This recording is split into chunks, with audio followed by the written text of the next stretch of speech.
السلام عليكم ورحمة الله وبركاته. ازيكم يا حبايبي، عاملين ايه؟ النهارده هنعمل مع بعض طريقة عيش، طريقة سهلة بسيطة هتعجبكم ان شاء الله. معانا هنا 3 كوبايات دقيق، او حطي نص كيلو دقيق اللي هم 4 كوبايات.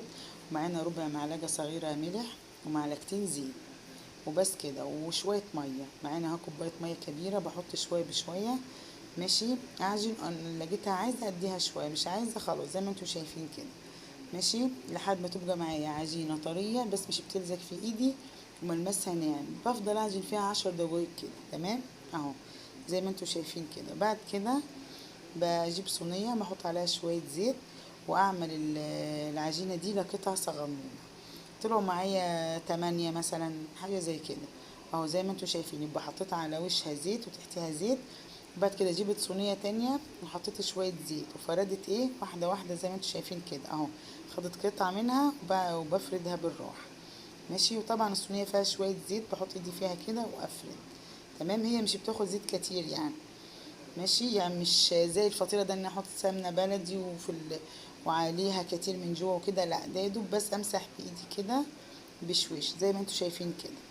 دي واحدة تانية اهي، بحاول افردها وبرججها على قد ما اقدر. ماشي. يبقى انتي بتفرديها كده بالراحة، بس بتسيبيها طبعا ترتاحي الاول. بعد كده تاخدي واحدة واحدة ايه، تفردي بالراحة كده. ماشي. وبعد كده بنطبقها تطبيقة عادية خالص، اي تطبيقة، بس احنا بنرججها الاول زي ما انتوا شايفين اهو. انا عايزاها تبقى رجيجة معايا خالص. تمام. دي طريقة عيش، طريقة سهلة هتعجبكم ان شاء الله. انت في الليل مثلا جعانة انت والولاد، هتقومي تعمليها. عندك نص كيلو دقيق، كيلو دقيق هتعمليها بسرعة ومش بتاخد وقت، لان العجينة مش فيها خميرة ولا فيها حاجة، فبتستريح بس شوية. شوفوا طبقت اي حاجة كده على بعض اهو زي ما انتوا شايفين، وبرجعها تاني مكانها اهو على الصينية. طبعا انا عملت الكمية كلها عشان انتوا ايه يعني مش اخد من وقتكم كتير اهو. دي كل الكمية اللي انا عملتها. يبقى بعد ما اخد واحده واحده وافردها اطبقها واسيبها ترتاح. بعد ما عملت الكميه اللي معايا سيبته ربع ساعه تستريح. ماشي. وبعد كده خدت واحده واحده تانية افردها زي ما انتوا شايفين كده. خدت اول واحده بفردها، بس المره دي مش هخليها رقيقه، هخليها زي الايه الرغيف اللي احنا بناكله كده زي ما انتوا شايفين كده اهو. مش هخليها رقيقه، يدوب بس ايه ارجيها حاجه بسيطه زي ما انتوا شايفين كده. وانا طبعا حاطه الصينيه على النار مش عشان تسخن معايا. لازم النار مش اهديها، لا تكون نار عالية. لازم الصينية تسخن معايا كويس قبل ما احط الايه العيش اهو زي ما انتوا شايفين اهو. اهو الصينية اهو على النار. بعد كده حطيتها اهي، زي اول ما بتحطيها سبحان الله في ثانية شكلها كده بيتغير.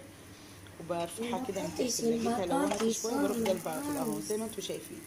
عايزة تنشفيها عن كده وتخليها كلها شوية لونها يعني ايه ذهبي، نشفيها شوية براحتك، بس هي كده كويسة. يبقى اول مره بنعمل العجينه ونسيبها تستريح، وبعد كده نفردها ونطبقها ونسيبها تستريح، بعد كده نفردها كده ونحطها في الصينيه.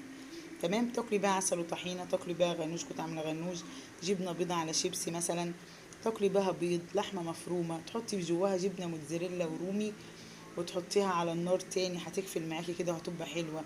وصراحه عيش خفيف وطعم خالص، هيعجبكم ان شاء الله.